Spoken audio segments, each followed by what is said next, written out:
Cette semaine-ci, en fait, en discutant avec une collègue, on était ensemble et je ne sais plus ce qu'on faisait, mais on avait nos téléphones et on parlait de différentes choses qu'on avait, des applications et tout. Et je me suis rendu compte que lorsqu'elle commence à déverrouiller son téléphone, qu'elle était abonnée à l'astrologie en direct.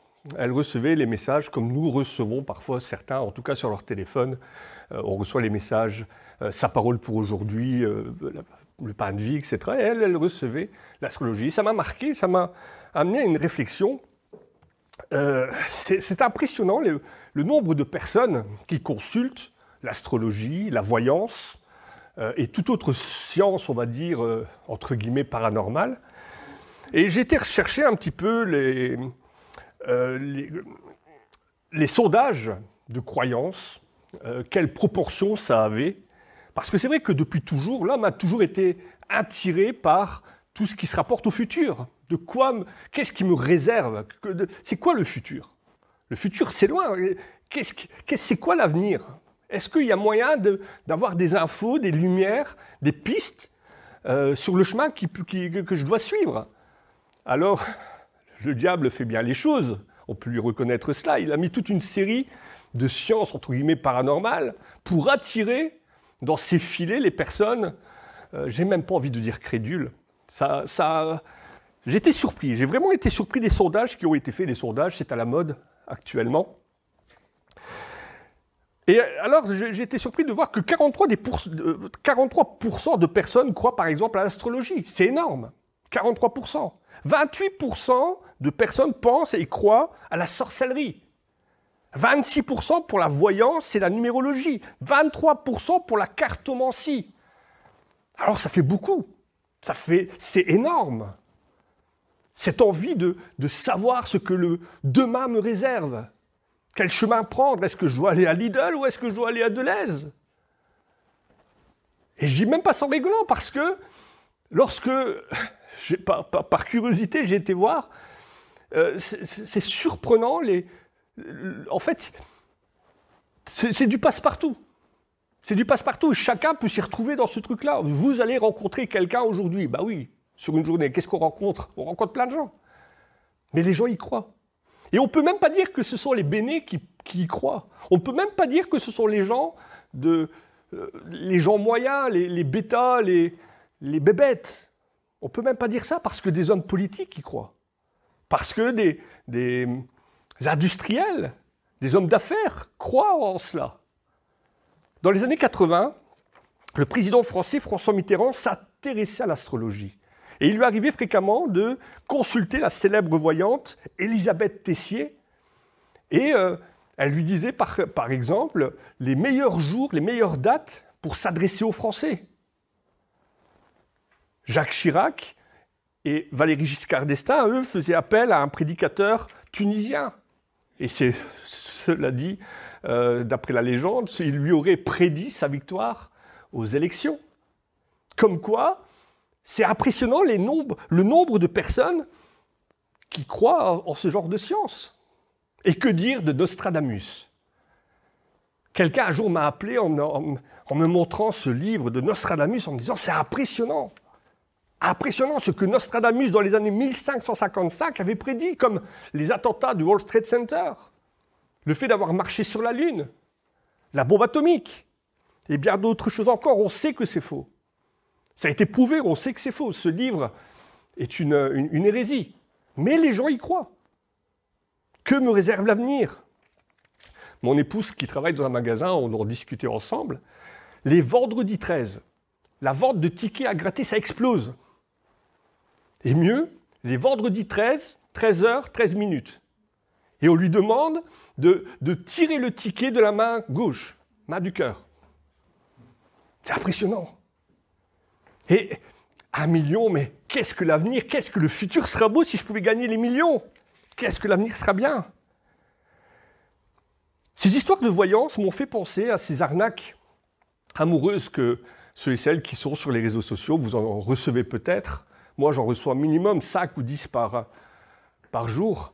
Ce sont des personnes qui se font passer pour des amoureux en mal de sentiments.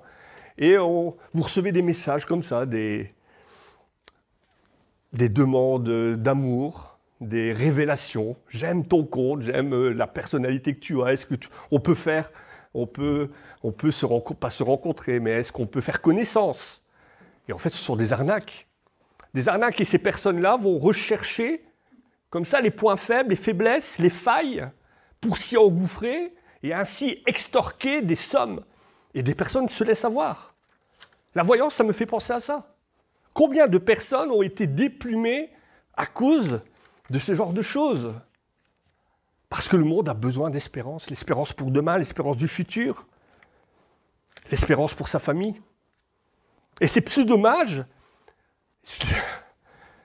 aiment, et c'est un métier qui est lucratif. J'ai une personne que j'aime vraiment beaucoup, une personne à qui, bon, je ne vais pas trop rentrer dans les détails parce que, enfin que soit, qui a vécu un drame familial terrible, et un médium lui a permis de rentrer, et je vous laisse pour ce qu'elle m'a dit, en contact avec cette personne disparue. Ces personnes sont plus à plaindre qu'à blâmer. La recherche, que ferait-on pour avoir de l'espérance? Lorsqu'on ne connaît pas Dieu, jusqu'où sommes-nous prêts à aller?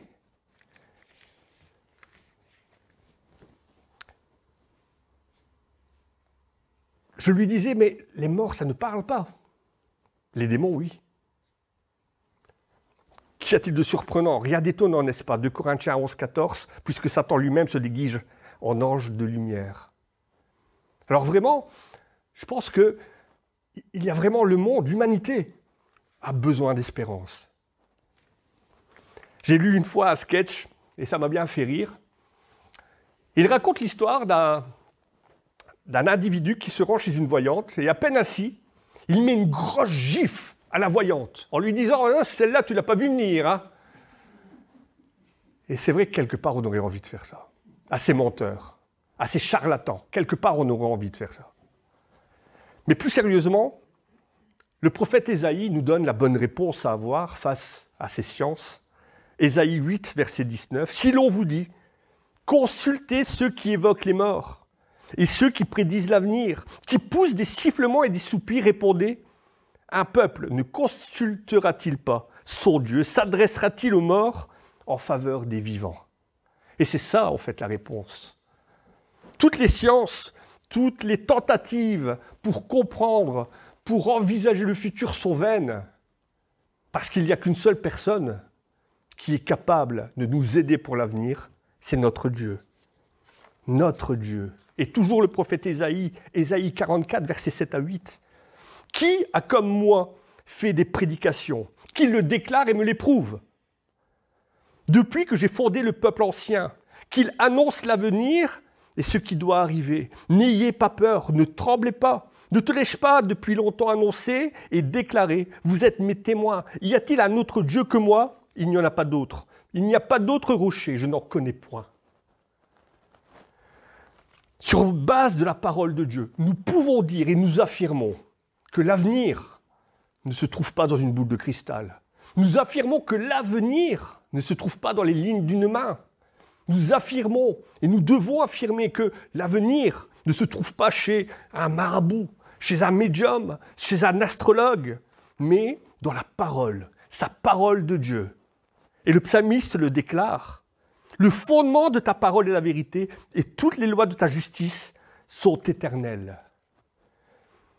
L'humanité ne fait que des plans sur des comètes, ne sachant déjà même pas si demain on sera capable de se réveiller. L'avenir, il n'y en a pas. Pour certains, il n'y en a pas. Nous savons, et nous l'affirmons, la parole de Dieu est la vérité. Et nous allons prendre un verset fil rouge de notre méditation pour aujourd'hui. Et le titre de ce message sera la fenêtre sur le futur. Apocalypse, chapitre 1, versets 1 à 6. Ah, l'Apocalypse, un livre qui fait peur, un livre d'angoisse, un livre que certains chrétiens ont du mal à lire parce que c'est un petit peu comme un rébus. Vous savez, les rébus, c'est rempli d'images, c'est rempli de symboles, et ça nous pousse à une réflexion pour connaître la résolution du problème. L'Apocalypse, je le vois un petit peu comme ça, ce livre. Mais c'est un livre qui est tellement passionnant à lire. Apocalypse, chapitre 1, versets 1 à 6. Révélation de Jésus-Christ, que Dieu lui a donné pour montrer à ses serviteurs les choses qui doivent arriver bientôt, et qu'il a fait connaître par l'envoi de son ange à son serviteur Jean, lequel a attesté la parole de Dieu et le témoignage de Jésus-Christ, tout ce qu'il a vu. Heureux celui qui lit et ceux qui entendent les paroles de la prophétie et qui gardent les choses qui y sont écrites, car le temps est proche. Jean, aux 7 églises qui sont en Asie, que la grâce et la paix vous soient données, de la part de celui qui est, qui était et qui vient, de la part des 7 esprits qui sont devant son trône, et de la part de Jésus-Christ, le témoin fidèle, le premier-né des morts, le prince des rois de la terre, celui qui nous aime et qui nous a délivrés de nos péchés par son sang, et qui a fait de nous un royaume de sacrificateurs. Pour Dieu son Père, à lui soit la gloire et la puissance au siècle des siècles. Alors c'est vrai, le livre de l'Apocalypse est un livre pour certains obscur, rempli de symboles, de mystères, de fantasmes aussi. Mais vous verrez qu'il n'en est rien, et peut-être que par ce message, il y aura cette envie en vous, faire naître cette envie de relire ce livre. C'était peut-être l'un des premiers livres lorsque je suis rentré et j'ai donné mon cœur à Jésus, un livre que j'avais envie de lire. On se dit, ce livre, il doit y avoir des trucs exceptionnels. On parle tellement de l'Apocalypse. Et quand on commence à le lire, tout au début, on ne comprend pas grand-chose. Plus on lit, moins on comprend. Et en fin de compte, avec le temps, avec les explications des uns, des autres, on se dit, mais ce livre est fabuleux. Ce livre est merveilleux. C'est un regard sur le futur. Et tellement de bénédictions. Alors pour l'introduction, il est utile de désigner l'auteur. L'auteur, c'est Jean. Jean, l'un des 12, fils de Zébédée. Et l'apôtre Jean, c'est l'épître aussi qui porte son nom, il est l'auteur de l'épître qui porte son nom, et il recevra cette révélation par l'intermédiaire d'un ange.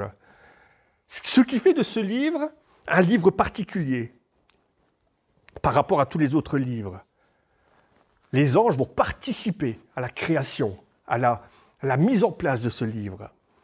Il recevra cette révélation alors qu'il est en exil sur l'île de Patmos, une île pénitentiaire. Et on peut imaginer qu'il a dû avoir un moment de stress pour l'apôtre, au moment de recevoir toutes ces images, un moment d'angoisse. Et dans ce livre, Jean atteste que tout ce qu'il a vu est la vérité. Il atteste la venue, le retour de Jésus. Jean a reçu ce message stupéfiant, et vous remarquerez une chose, c'est que dans le livre de Jean, à aucun moment, l'apôtre ne mentionne son nom. Lorsque vous lisez le livre de Jean, à aucun moment, Jean ne parle de lui. Il ne le fait que, si vous lisez le livre de Jean, il ne le fait que par une expression que vous retrouvez par exemple dans Jean 13, verset 23, « Celui que Jésus aimait ». Lorsque Jean parle de lui, dans son livre, il ne le fait que par cette expression « celui que Jésus aimait ». Alors que dans le livre de l'Apocalypse, il commence son introduction dans Apocalypse 1,9 par « moi Jean ». Et si vous allez à la fin, Apocalypse 22,8, il termine par « moi Jean ». Il se mentionne directement, contrairement à son livre. Ce qui veut dire que Jean signe de sa main, il signe de son nom que tout ce qu'il a vu est la vérité. Il atteste que ce qu'il a vu est la vérité. Il le signe. Nous avons vu beaucoup de personnes sont à la recherche d'espérance, et c'est pour cela qu'ils invoquent les tarots, qu'ils invoquent les boules de cristal et tout ce qui va avec. Mais s'ils savaient que la parole de Dieu est claire sur l'avenir, la parole de Dieu est claire sur le futur. Parce que depuis toujours, depuis les premiers textes de l'Ancien Testament, des prophètes nous ont permis et ont permis à leurs contemporains d'entrevoir le futur. Déjà le prophète Ésaïe, 500 ans, un des textes les plus connus, Ésaïe 53, 500 ans avant la naissance de Jésus, nous lisons que le prophète Ésaïe avait déjà prophétisé sur la venue du Messie, qu'il serait l'agneau qui sera donné en sacrifice pour l'humanité, le rejeton de la tribu de David, toutes des prédications qui nous donnent déjà et qui avaient donné au peuple une vision de ce qui allait être le futur. Et d'ailleurs, lorsque Jésus va commencer son ministère, le peuple savait qu'ils étaient dans l'attente d'un Messie. La Samaritaine savait que le Messie allait arriver. Siméon attendait la venue du Messie. Les textes étaient clairs parce que dès le début, Dieu avait dessiné le Messie, avait dessiné sa venue. Mais il n'y a pas que Ésaïe, il y a aussi Ézéchiel, Daniel. Relisez tous ces livres. Mais de tous les livres qui composent notre Bible, le livre de l'Apocalypse permet d'entrevoir avec plus de détails les choses qui vont arriver. C'est un petit peu lorsque nous regardons une étoile dans le ciel. J'adore, vous savez, les nuits où il fait bien sombre, lorsqu'on voit toutes les étoiles. C'est vraiment fabuleux. Et lorsque nous regardons une étoile, nous voyons en fait une image du temps passé. Par exemple, l'étoile la plus proche de la Terre, c'est Proxima du Centaure. Elle est située à 4 années-lumière de nous. Donc lorsque nous la regardons, nous voyons une image vieille de 4 ans.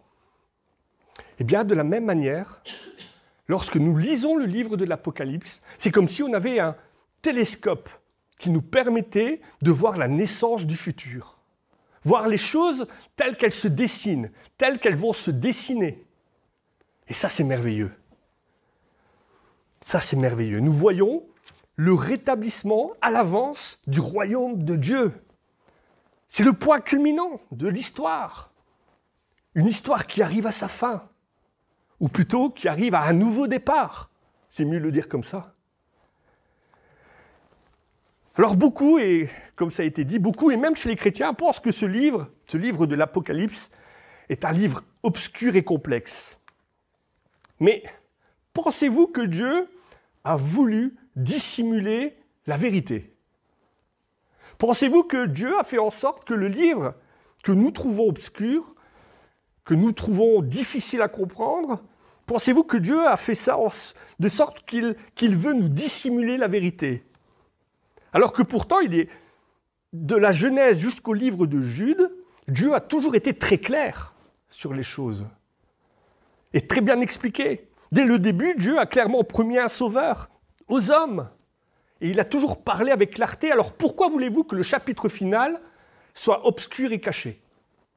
Si Dieu a toujours été clair sur ses intentions dès le début. Si Dieu a toujours été précis, pourquoi voulez-vous qu'au final, tout soit caché et rempli de confusion? Pourquoi le livre de l'Apocalypse? Pourquoi ce livre, derrière ce livre, y a-t-il tant de fantasmes? Peut-être à cause du cinéma. Le cinéma a exploité le terme apocalypse à toutes les sauces. Lorsqu'on parle apocalypse, on parle guerre nucléaire. Combien de fois dans les films d'action, ils ont imaginé l'humanité détruite par la météorite, par le retour à l'âge de glace, par le tsunami, par le supervolcan, j'en passe et des meilleurs. Alors, chez nous, ces craintes sont cristallisées, on s'imagine l'apocalypse comme quelque chose de dramatique, de terrifiant, d'affolant. Certains Américains, les survivalistes, ont déjà préparé leur bunker en cas de guerre nucléaire, de guerre atomique, de guerre apocalyptique. Alors que le mot apocalypse vient juste du grec apokalypsis, qui signifie littéralement révélation. Le mot apocalypse, ça veut juste dire révélation, tout simplement. Ou même dans le sens français, qui se traduit par devenir visible. Et si on va encore plus loin, il est utilisé 18 fois dans le Nouveau Testament. Lorsque, par exemple, Siméon voit Jésus pour la première fois, il utilise ce mot apocalypse lorsqu'il dit « Mes yeux ont vu ton salut ». Luc 2, versets 30 à 32. « Mes yeux ont vu ton salut, salut que tu as préparé devant tous les peuples, lumière pour éclairer les nations et la gloire d'Israël, ton peuple. » Siméon voit la révélation de Dieu à travers Jésus-Christ. C'est le terme utilisé, c'est Apocalypse. Il voit la révélation. Pour lui, les paroles sont devenues visibles. Ça n'a rien d'effrayant alors dans ce sens-là. Et l'apôtre Paul utilise le même sens dans 1 Corinthiens 6, 7. Le témoignage de Christ ayant été solidement établi parmi vous, de sorte qu'il ne vous manque aucun don dans l'attente où vous êtes de la manifestation de notre Seigneur Jésus-Christ. Ça veut dire que ce terme apocalypse, ça veut dire il ne vous manque aucun don le jour où Jésus sera révélé, où Jésus sera devenu visible. Alors quand c'est expliqué, c'est quand même moins effrayant. On n'est plus dans cette image apocalyptique nucléaire. On est juste dans cette idée que les choses vont devenir visibles. Et plus nous nous avançons, plus nous nous rapprochons du temps de la fin, plus les choses vont devenir visibles. Toutefois, même si nous ne sommes plus dans cette frayeur, ce livre, plus que tout autre livre, doit être pris au sérieux car le livre de l'Apocalypse est un amplificateur. Dans nos églises, nous avons des micros, parce que s'il n'y en avait pas, peut-être que la personne du fond de salle n'entendrait pas mes paroles. Donc, il y a un micro qui est dirigé vers un haut-parleur, un amplificateur, de façon à ce que ma voix puisse porter. Eh bien, le livre de l'Apocalypse est un amplificateur aussi. C'est-à-dire, tout ce qui a été dit depuis le début est amplifié dans ce livre. Par exemple, il est écrit, comme vous le savez, dans Lévitique 20, verset 26, « Vous serez saints pour moi, car je suis saint, moi l'Éternel. Je vous ai séparés, c'est-à-dire mis à part, chose que nous sommes. Nous sommes saints, donc nous sommes mis à part. Je vous ai séparés, mis à part, des peuples, afin que vous soyez à moi. » Ce texte, nous le connaissons. « Vous serez saints, car je suis saint. » Eh bien, de la même manière, vous remarquerez que dès le début du livre de l'Apocalypse, Dieu a amplifié ce message. Et Jésus, maintenant, arrive avec un jugement. Et il le fait dès le début par rapport aux églises qu'il juge, qu'il avertit. Maintenant, il est temps que vous soyez saints. Je reviens bientôt. Maintenant, il est temps que vous soyez purs. Détournez-vous du péché.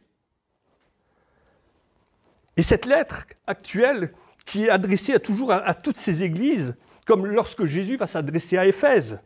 Tu as perdu ton premier amour. Smyrne, tu es éprouvé, sois fidèle. Pergame, attention, tu risques de te compromettre. Thyatire, tu es corrompu par le monde. Sardes, ton amour est mort, ressaisis-toi maintenant. Philadelphie, tu es zélé, persévère pour vaincre. Laodicée, tu t'es laissé vaincre, tu es tiède. Vous voyez, ce texte de l'Ancien Testament, « Soyez saints car je suis saint », a été amplifié par l'Apocalypse, où ces lettres sont adressées maintenant aux églises en disant « Je reviens bientôt, préparez-vous. Préparez-vous. » Des lettres qui sont toujours destinées à nos églises. Ces avertissements sont pour nous tous, pour toutes les églises. Jésus est plus précis. Il marque maintenant ce qui ne convient pas. Il est écrit dans l'Ancien Testament, Ésaïe 42, 13, cette description du Messie, ce Messie qui est promis, qui doit arriver. L'Éternel s'avance comme un héros. Il excite son ardeur comme un homme de guerre. Il élève sa voix, il jette des cris, il manifeste sa force contre ses ennemis. Eh bien, cette fois, le livre de l'Apocalypse nous décrit de quelle manière Jésus va remporter la victoire totale, parce que le Christ est le Seigneur des armées. Il nous décrit de quelle manière il va remporter le combat et le sort réservé à ses ennemis et à Satan. Il révèle la gloire à venir du royaume de Dieu. Et il le répète, les temps sont proches. Et nous le voyons chaque jour aux actualités. Ça a été dit, ça a été répété pendant ce temps de louange, à travers toutes les difficultés par lesquelles nous passons. Mais l'apôtre Paul a prévenu, relisez 2 Timothée 3, 1, 4. On y est. On y est ou on n'y est pas? Lorsqu'on voit l'actualité, lorsqu'on voit les drames qui se jouent chaque jour, lorsque l'on voit les difficultés des uns des autres, l'ensauvagement de la société, les délinquants de plus en plus jeunes, au moment où j'écris ce message, il y a eu ce viol de cette petite fille en France, 12 ans, un viol clairement antisémite, violé par des enfants de 12 à 13 ans. Alors je ne sais pas, peut-être, je ne suis pas les actualités, mais il n'y avait pas cette violence, cette ultra-violence avec des gamins, des minots. C'est des minots. Lorsqu'on voit à Châteauroux un ado de 15 ans et sa mère qui poignarde un autre ado de 15 ans, cet ensauvagement de la société, on y est dans 2 Timothée ou on n'y est pas? Je pense qu'on y est. Je pense qu'on y est. Je pense que nous vivons ces temps difficiles où les gens seront rebelles, où le bien sera appelé mal, où le mal est appelé bien. Cette société ultrasexualisée, cette société débauchée. J'en ai parlé lors de mon dernier message. Lorsqu'on voit que, comme porteur de flammes pour les Jeux Olympiques, représentant de la France, à travers le monde, il y a eu des travestis qui ont défilé avec la flamme. C'est quoi le message qu'on donne? C'est quoi le message de la société? On dit de l'Église que l'Église est homophobe. Ce n'est pas qu'on est homophobe, mais c'est quoi le message qui est donné pour les générations futures? J'ai raconté cette histoire, je l'ai déjà, vous la connaissez, l'histoire de la petite grenouille. Vous connaissez? Cette petite grenouille qui un jour tombe dans une casserole qui est déjà sur un feu. Mais comme l'eau est encore tiède, la petite grenouille ne s'inquiète pas. Et plus l'eau va monter en température, plus la grenouille va s'endormir. La chaleur va l'endormir, au point que, lorsque l'eau va monter à ébullition, la petite grenouille, elle va mourir. Alors que si vous aviez posé la grenouille directement dans l'eau bouillante, directement, elle aurait eu la force nécessaire pour sauter de la casserole, se rendant compte que l'eau est dangereuse pour elle. L'idée, c'est quoi? C'est que quand la société se dégrade lentement, on s'endort, on ne fait plus attention. Ce qui a tué la grenouille, c'est pas la chaleur qui est à monter crescendo, c'est pas ça. C'est qu'elle n'a pas été capable, elle avait son incapacité de ne pas discerner le danger. Et c'est ce que nous vivons actuellement. La société se dégrade crescendo. Alors on ne doit pas s'endormir. Et on doit rester vigilant. Mais au-delà de tout cela, le livre de l'Apocalypse nous aide et nous appelle à tourner le regard sur ce qui a vraiment de l'importance. Il y a un dicton, lorsqu'on était au judo, on en parlait souvent, un dicton que vous connaissez peut-être ou que vous avez peut-être déjà entendu. Quand le sage montre la lune du doigt, l'idiot regarde le doigt. C'est-à-dire, l'idiot ne regarde pas en profondeur, il ne voit que les choses en surface. Et Dieu veut nous montrer des choses. À travers ce livre, Dieu veut nous montrer les choses qui vont arriver. Et parfois, nous nous intéressons à ce qui est en surface et non pas en profondeur. C'est-à-dire, dans toute sa sagesse, Dieu a voulu nous montrer le vrai sens, ce qui allait arriver. Et Jésus va l'expliquer à ses disciples dans Matthieu 24, toutes ces choses qui vont arriver. Il y aura le danger des faux prophètes qui viendront parler et prophétiser au nom de Jésus, qui se feront passer pour lui. Il nous parle de guerre et de bruit de guerre. Il nous parle de soulèvement des nations, des famines, des tremblements de terre. Et tout cela, ça a toujours existé à travers le monde et à travers l'histoire. Mais ce qui fait la différence, c'est que dans les temps de la fin, cela sera amplifié.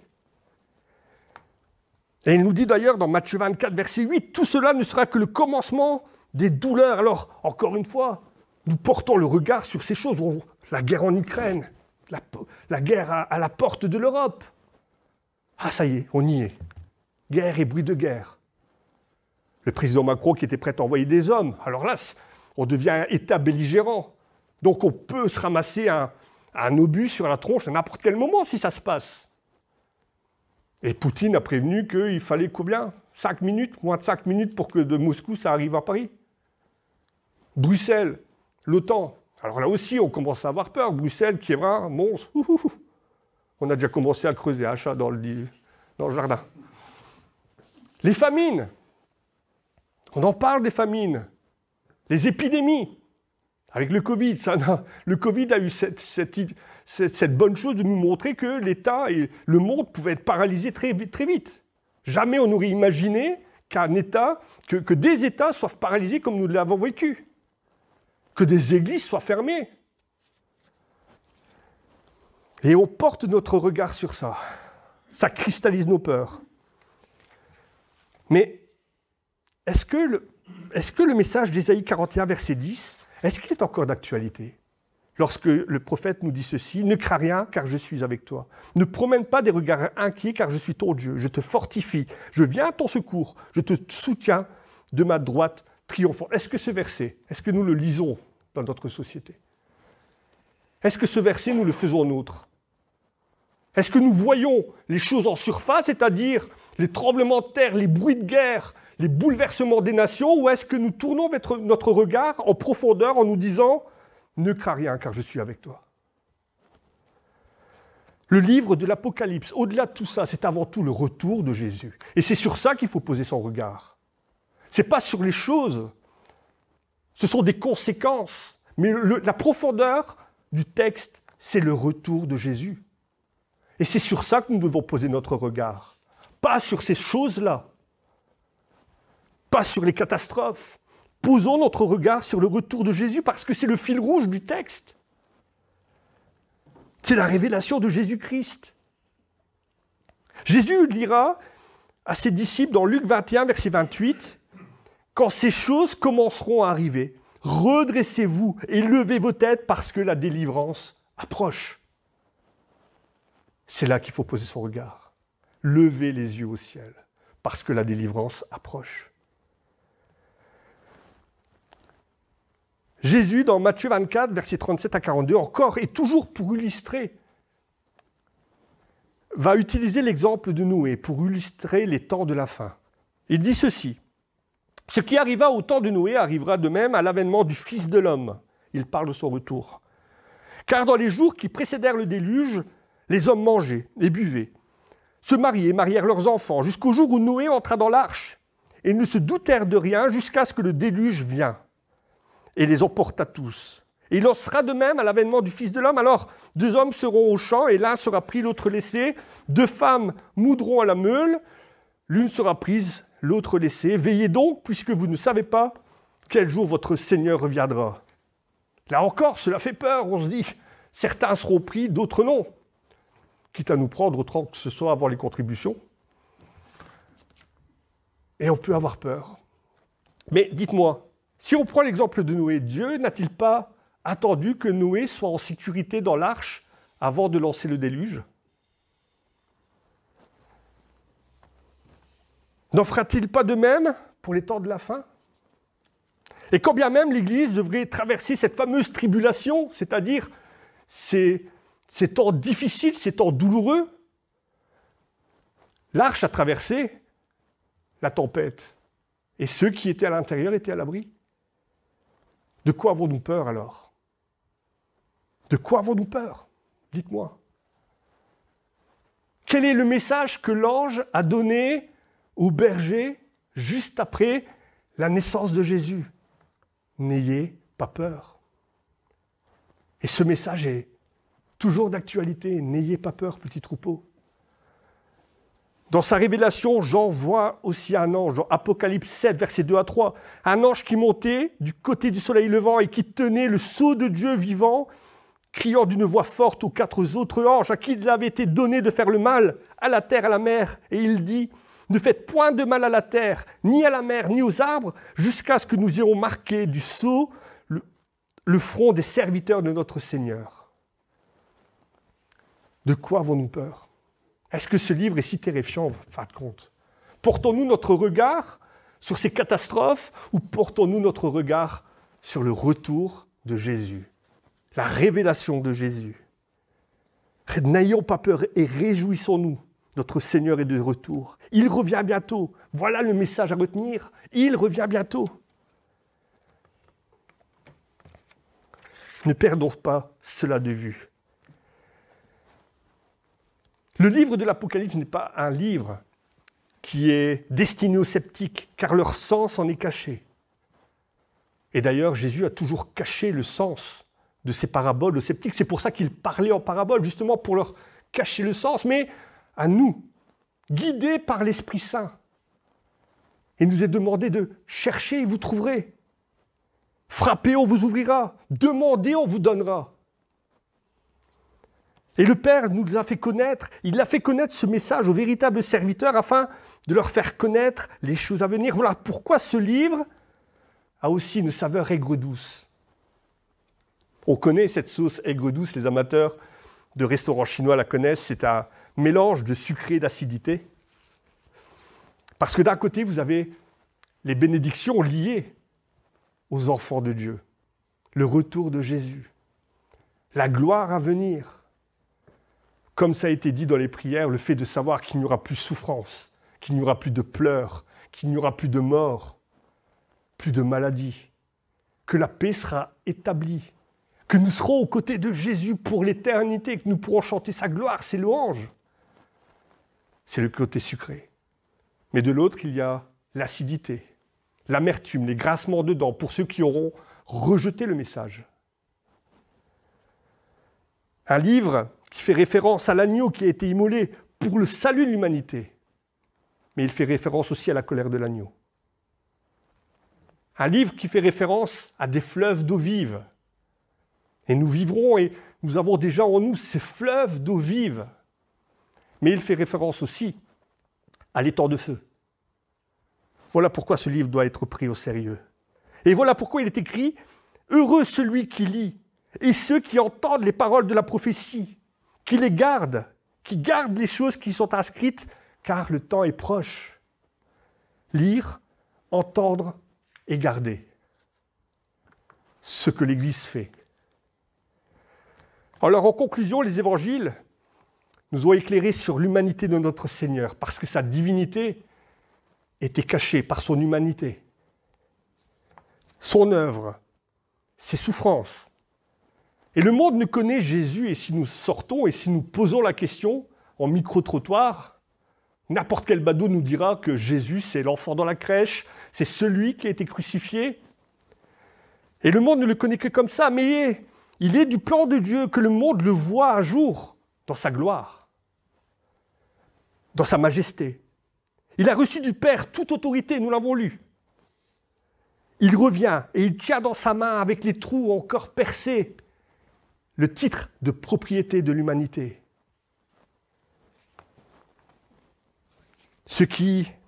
Il aura autorité sur tout ce qui existe, dans les cieux, sur la terre, et tous genoux fléchiront. Et le monde le verra. Tout comme Étienne l'a vu dans le livre des Actes. Je vois les cieux s'ouvrir et le Fils de l'homme debout à la droite de Dieu. Prêcher le jugement, ce n'est pas faire preuve de rigidité. Souvent, quand on parle de jugement à venir, repentez-vous. Tant que les portes de la grâce sont encore ouvertes. Lorsqu'on parle de jugement, on pourrait avoir cette étiquette de religieux, intégriste. Mais ce n'est pas faire preuve de rigidité que prêcher le jugement, c'est faire preuve d'amour. Ésaïe 55, verset 6. « Cherchez l'Éternel pendant qu'il se trouve, invoquez-le tandis qu'il est prêt. » L'humanité n'a aucune certitude sur le lendemain. L'humanité ne fait que des plans sur une comète. Demain, je ferai. Après-demain, j'aurai. Je passerai mon permis de conduire. J'aurai une grande maison. J'aurai une piscine. Tu ne sais même pas si demain tu vas te réveiller. Nous avons, nous, chrétiens, cette certitude que nous marchons et il marche à nos côtés. Si demain je me réveille, je sais qu'il sera à mes côtés. Et si je ne me réveille pas, je sais que je serai à ses côtés. Voilà la certitude du chrétien. Que le Seigneur puisse nous guider et peut-être nous donner cette envie à nous plonger dans ce livre afin d'aller rechercher les bénédictions qui nous ont été données, qui nous ont été dévoilées. À lui soit la gloire. Amen. Seigneur, merci parce que dans ta sagesse, dans ton amour, tu as voulu nous éclairer sur le sens de notre vie, sur la direction, Seigneur, que prend le monde. Et même si nous avons parfois ce manque de foi à regarder tout ce qui ne va pas autour de nous et nous pouvons être impressionnés, nous sommes en paix parce que nous savons que tu reviens et que tu vas tout rétablir. Nous sommes en paix parce que l'avenir à tes côtés est un avenir glorieux. Que tu puisses, Seigneur, nous aider à être des témoins et des témoins fidèles, des prophètes, Seigneur. Que notre façon de vivre révèle ta grandeur, ton amour. Que tu fasses de nous, Seigneur, des lampes allumées là où tu nous as placés, afin que ton nom soit proclamé. Que dans ces temps de la fin, nous puissions être autour de nous et que autant dans nos familles que pour nos collègues, des témoins de l'espérance dans le futur, afin de gagner les grands nombres, parce que tu reviens bientôt. Et que tout ce qui soit fait pour ta gloire et ta gloire seule. Amen.